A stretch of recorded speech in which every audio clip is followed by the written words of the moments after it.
அனைத்து அன்புள்ளங்களுக்கும் இனிய காலை வணக்கம். நேற்று வீடியோவில் நமது கழகத்தின் அன்பு தம்பி மகேந்திரன், தஞ்சை கிழக்கு மாவட்ட வர்த்தக அணி செயலாளர், கழகத்திற்காக தன்னுடைய உயிரை மாய்த்து கொண்டதை வெளியிட்டிருந்தேன். எல்லோருக்கும் மிக துயரமான நாளாக நேற்று இருந்தது. இந்த பிரிவு என்பது அவருக்கு மட்டுமல்ல, அவர் குடும்பத்தினருக்கு மட்டுமல்ல, நமது பேர் இயக்கத்துக்கே பெரிய ஒரு துயர செயலாகும். காரணம் என்னவென்றால், நம்மளுடைய உயிரை மாய்த்துத்தான் இயக்கத்தை காப்பாற்ற வேண்டும் என்கின்ற அவசியம் இல்லை. ஏனென்றால், நாம் இருந்தால்தான் எதிரியை வெல்ல முடியும் என்பதை மனதில் வைத்துக்கொள்ள வேண்டும். நமது தலைவர்கள் கோழைகள் அல்ல. புரட்சித் தலைவர் எம்ஜிஆரும் புரட்சித் தலைவர் அம்மா அவர்களும் தற்பொழுது இருக்கின்ற அண்ணன் எடப்பாடியார் அவர்களும் மிகவும் வலிமையான சக்திகள் என்பதை புரிந்து கொள்ள வேண்டும். காரணம், எத்தனையோ முறை புரட்சித் தலைவர்களுக்கு திராவிட முன்னேற்றக் கழகத்தின் சார்பாக மிரட்டல்கள். இதே நெய்வேலியில் அவர் வந்து 1976 மீட்டிங் அட்டன் பண்ணும்பொழுது, அப்போ இருந்த திராவிட முன்னேற்றக் கழகத்தினர் எல்லா லைட்டையும் ஆஃப் பண்ணி இருட்டாகி விட்டார்கள். அந்த மீட்டிங்கிலும் தைரியமாக நின்று மக்களுக்கு உரையாற்றினார். எனக்கு மக்கள் தான் முக்கியமே தவிர நான் எதை பற்றியும் கவலைப்பட மாட்டேன், எதை பற்றியும் தைரியமாக ஏற்றுக்கொள்வேன் என்ற அன்றைய கூட்டத்தில் புரட்சித் தலைவர் சொன்னது என்னுடைய மனதில் இன்னும் பசுமை ஆக இருக்கிறது. அதுபோல் ட்ரெயினில் செல்லும் பொழுது அவருக்கு கத்தியை வீசினார்கள், அதிலும் அவர் தப்பினார். இது வரலாறு. ஆகவே நமது தலைவர் இது மாதிரி முடிவுகளுக்கெல்லாம் ஏற்றுக்கொள்ள மாட்டார். அது மாதிரி அம்மா அவர்களும் சட்டசபையில் அவரை எவ்வளவு அசிங்கப்படுத்தினார்கள் என்பது வரலாறு இருக்கிறது. மீண்டும் சட்டசபைக்கு வந்தால் ஒரு முதலமைச்சராக தான் வருவேன் என்று ஆணையிட்டு 1991 மீண்டும் முதலமைச்சராக சென்றார். அதற்கு அப்புறம் நடந்த நிகழ்வுகள் எல்லாம் மக்களுக்கு தெரியும். மீண்டும் மீண்டும் அதை நான் சொல்ல விரும்பவில்லை. அது மாதிரி அண்ணன் எடப்பாடியார் அவர்களுக்கு எத்தனையோ சோதனைகள். எண்ணி பாருங்கள். நீங்கள் எல்லாருமே அந்த பொறுப்பில் இருந்தால் எப்படி முடிவெடுப்பீர்கள் என்று நினைத்து பாருங்கள். எல்லாரும் நமக்கு பதவி வேணும் என்று ஆசைப்படலாம், ஆனால் அதில் நாம் எப்படி செயல்படுகிறோம் என்பதுதான் முக்கியம். ஒரு சாதாரண குடும்பத்தை நிர்வகிக்கவே முடியாத ஒரு சூழ்நிலையில் ஒரு பெரிய இயக்கத்தை எப்படி கொண்டு போவது என்பதுதான் ஒரு தனித்திறமை.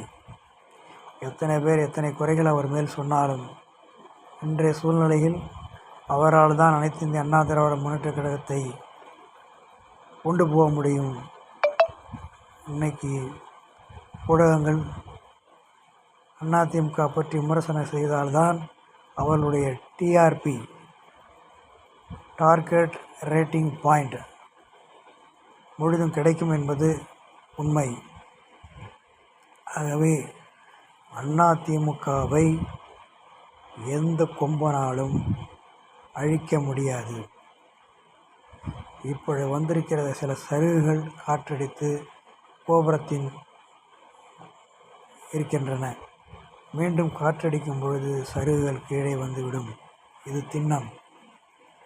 மக்கள் தாங்கள் செய்த தவறை உணர்ந்து கொண்டிருக்கிறார்கள். நாம் ஏன் இது மாதிரி வாக்களித்தோம் என்று எண்ணி புலம்புகிறார்கள். ஒரு தவறான முடிவு எடுத்துவிட்டோமே என்று நினைக்கிறார்கள். ஆகவே விரைவில் மாற்றம் வரும், கண்டிப்பாக நடக்கும். இது உறுதி. தைரியமாக இருங்கள். தயவு கூர்ந்த தொண்டர்கள் இனிமேல் இது மாதிரி முடிவுகள் எடுக்க வேண்டாம் என்று அன்புடன் கேட்டுக்கொள்கிறேன். வெற்றியும் தோல்வியும் எப்பொழுதும் நிரந்தரமானதல்ல. கீழே இருப்பவன் மேலே வருவான், மேலே இருப்பவன் கீழே வருவான். சக்கரம் சுழன்று கொண்டு தான் இருக்கும். பதவி வரும்பொழுது பணிவு வர வேண்டும். ஆனால் இப்பொழுது பதவி வந்தவர்களுக்கு பணிவு என்பது இல்லை என்பது திண்ணமாக இருக்கிறது. நேற்று புதிய கட்சியின் முதல்வர் திருச்சியில் பேசும்பொழுது நமது இயக்கத்தை ரொம்ப கேவலமாக பேசியிருக்கிறார். ஆனால் அதற்கு எல்லாம் மக்கள் தகுந்த பதில் இடைத்தேர்தலிலே கூறுவார்கள் என்பது உண்மை. மக்கள் எப்போதும் மாய சக்திக்கு ஒரு தடவை அடிமையாகிவிட்டார்கள். இனிமேல் அடிமையாக மாட்டார்கள் என்பது அவர்களுக்கு தெரியும். 31 ஆண்டு காலம் ஆட்சியில் இருந்த கட்சி எவ்வளவு நன்மைகள் செய்திருக்கிறது என்பதை இன்றைய இளைஞர்கள் ஊடகங்களின் மூலம் தமிழ்நாடு அரசு வெப்சைட்டிலும் பாருங்கள், பார்த்து தெரிந்து கொள்ளுங்கள். இன்றைக்கு நீங்கள் எல்லாம் படித்த இளைஞர்களாக இருக்கின்றீர்கள். அன்று புரட்சித் தலைவர் விதித்த இன்ஜினியரிங் காலேஜுடைய விளைவுதான் என்பதை புரிந்து கொள்ள வேண்டும். எவ்வளவு திட்டங்களை தந்திருக்கிறார்கள், சொல்லிக்கொண்டே போகலாம். விவசாயிகளுக்கு எவ்வளோ திட்டங்கள் செய்திருக்கிறார்கள். நம்ம தமிழ்நாடு வளர்ச்சி காரணமே அனைத்து இந்திய அண்ணா திராவிட முன்னேற்ற கழகத்தின் ஆட்சியில்தான். குறுகிய காலத்தில் அண்ணன் எடப்பாடியார் அவர்கள் இருந்தாலும் 7.5 நீட்டுக்காக ஒதுக்கியது, வேளாண்மை மண்டலமாக தஞ்சாவூர் அந்த டெல்டா மாவட்டங்களை மாற்றியது, அத்திக்கடவு அவனாசி திட்டம் தந்தது, கொரோனா பீரியடில் பிள்ளைங்க எதுவும் வருத்தப்படக்கூடாது எல்லாத்தையும் பாஸ் போட்டது. அன்னைக்கு பாஸ் ஆனவர்கள் இன்றைக்கி நல்ல பொறுப்பில், நல்ல சூழ்நிலையில், நல்ல காலேஜில் சேர்ந்து நல்ல வேலைகள் இருக்கிறார்கள் என்பதையும் உணர்ந்து கொள்ள வேண்டும். ஆகவே நன்றி மறப்பது நன்றல்ல என்பதை உணர்ந்து கொள்ள வேண்டும். என்னென்று கொன்றார்க்கும் உய்வுண்டாம் உய்வில்லை, செய்யனென்று கொன்றார் மகற்கு என்ற தெய்வ புலவர் வாக்கினை நினைத்து பாருங்கள். தோல்வி என்பது நிரந்தரமானது அல்ல என்றும் கண்டிப்பாக நாம் மீண்டு வருவோம். அனைத்து இந்திய அண்ணா திராவிட முன்னேற்ற கழகம் விரைவில் ஆட்சி அமைக்கும் என்பது உறுதி. நண்பர் ஒருவர் பதிவு போட்டிருந்தால் அருமையான பதிவு, அதுபோல் நானும் பதிவு போடுகிறேன். ஒரு தலைவன் என்பவன் தன்னுடைய தொண்டனுடைய கஷ்டங்கள் சுக துன்பத்தில் கலந்து கொள்வன் தான் தலைவன். ஒரு தொண்டன் இறந்துவிட்டான் என்ற செய்தி கேட்டு உடனடியாக அண்ணன் அவர்கள் நேரடியாக வந்து அந்த குடும்பத்தினுடைய சுக துக்கங்களில் துயரங்களில் கலந்து கொண்டு அவர் ஆறுதல் சொன்ன விதம் மனதை நெகிழ வைத்திருக்கிறது. உண்மையிலேயே அவருக்கு நடிக்க தெரியாதவர் என்பதை நீங்கள் புரிந்து கொள்ள வேண்டும்.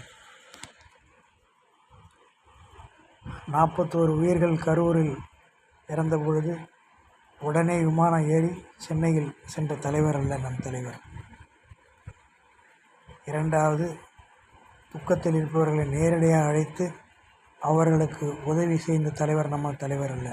நேரடியாக அந்த குடும்பத்துக்கு சென்று அவருக்கு ஆறுதல் கூறுவோம் தான் தலைவன்.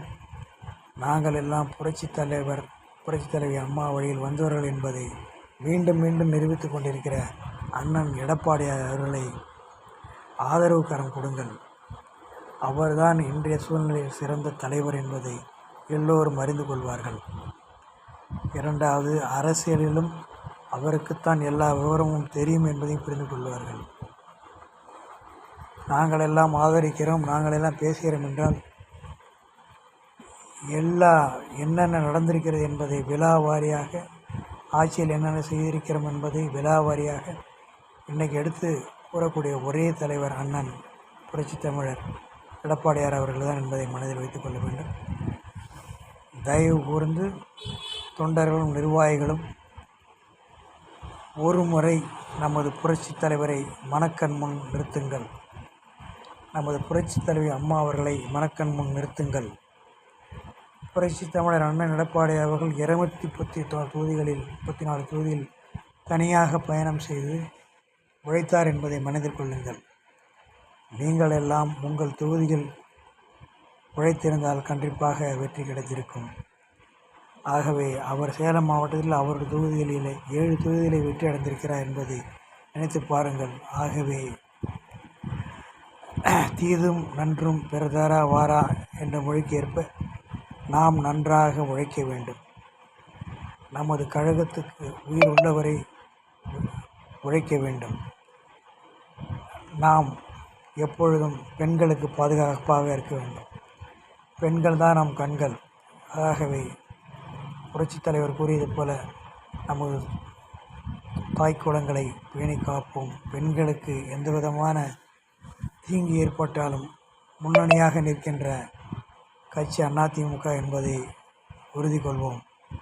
ஆகவே அண்ணன் எடப்பாடியார் அவருக்கு நீங்கள் எல்லோரும் ஆதரவு கரம் நீட்டி இந்த தருணத்தில் அவரை பாதுகாக்க வேண்டும்.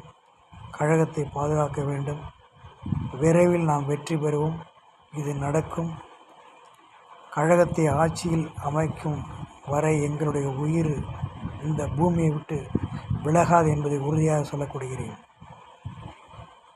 என்று அதிமுக ஆட்சியில் அமர்கிறதோ அன்றுதான் எங்களுக்கு எல்லாமே என்பதை உறுதியுடன் கூறிக்கொண்டு, கண்டிப்பாக நிச்சயமாக இந்த மண்ணுலகை விட்டு நாங்கள் எல்லாம் பிரியும்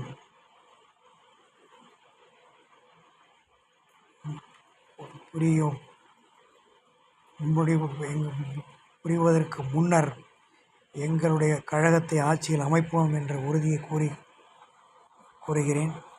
தொண்டர்கள் தைரியமாக இருங்கள். கண்டிப்பாக அனைத்து இந்திய அண்ணா திராவிட முன்னேற்ற கழகம் அண்ணன் எடப்பாடியார் தலைமையில் மீண்டும் ஆட்சி அமையும் என்பதை மீண்டும் உறுதியோடு கூறிக்கொள்கிறேன். தொண்டர்களும் நிர்வாகிகளும் எங்களுக்கெல்லாம் பொறுப்புகள் இருந்தாலும் இல்லை என்றாலும் கழகம்தான் எங்களுக்கு முக்கியம். கழகத்துக்கு காவல் தெய்வங்கள் புரட்சித் தலைவர் எம்ஜிஆர் அவர்களும் புரட்சித் தலைவர் அம்மா அவர்களும் என்பதை மனதில் கொண்டு வெற்றி பெறுவோம் என்று கூறிக்கொண்டு இந்த பதிவை ஒரு நம்பிக்கையுடன் முடிக்கிறேன். இப்பொழுது சமூக ஊடகங்களில் நிறைய வசதிகள் இருக்கிறது. ஆகவே மேலும் மேலும் நல்ல பதிவுகளை கழக அன்பர்கள் பதிவிடவும், வீடியோவிலும் பேசி பதிவிடுங்கள். எல்லோரும் அரசியல் தெரிந்து கொள்ள வேண்டும். இந்த வசதி இந்த காலத்தில் இருக்கிறது. நாம் அதை சிறப்பாக அனுபவிக்க வேண்டும். வீடியோ பதிவுப்படும்போது நாகரிகத்துடனும் மற்றவர்கள் நம்மை நல்ல முறையில் விமர்சிக்க வேண்டும் என்ற நோக்கத்துடனும் பதிவிடுங்கள். எந்த விதமான வார்த்தை மோதல்கள் இருக்கலாம். ஆனால் வார்த்தைகள் அசிங்கமாக கீழ்த்தரமாக இருக்கக்கூடாது என்பதை கேட்டுக்கொண்டு, புரட்சித் தலைவர் புகழ் வாழ்க, புரட்சித் தலைவி அம்மா புகழ் வாழ்க, அண்ணன் எடப்பாடியாரின் வெற்றி பயணம் தொடரட்டும் என்று கூறிக்கொண்டு, அதிமுக எப்பொழுதும் மக்களுக்காக இருக்கின்ற இயக்கம். புரட்சித் தலைவர் கூறியது போல 1000 ஆண்டுகள் நிலைத்து நிற்கும். அம்மா கூறியது போல 100 ஆண்டுகள் நிலைத்து நிற்கும் என்பதை உறுதியுடன் கூறிக்கொண்டு, தன்னம்பிக்கையுடன் தைரியத்துடன் இருங்கள். கண்டிப்பாக வெற்றி கிடைக்கும். இது சத்தியம். இறைவன் பார்த்து கொண்டிருக்கிறார். தீய சக்திகள் நீண்ட நாட்கள் இருக்காது. இது மாய சக்தி, மறைந்துவிடும். இது நடக்கும். தைரியமாக இருங்கள். வெற்றிக்கனியை விரைவில் பறிப்போம். நன்றி, வணக்கம்.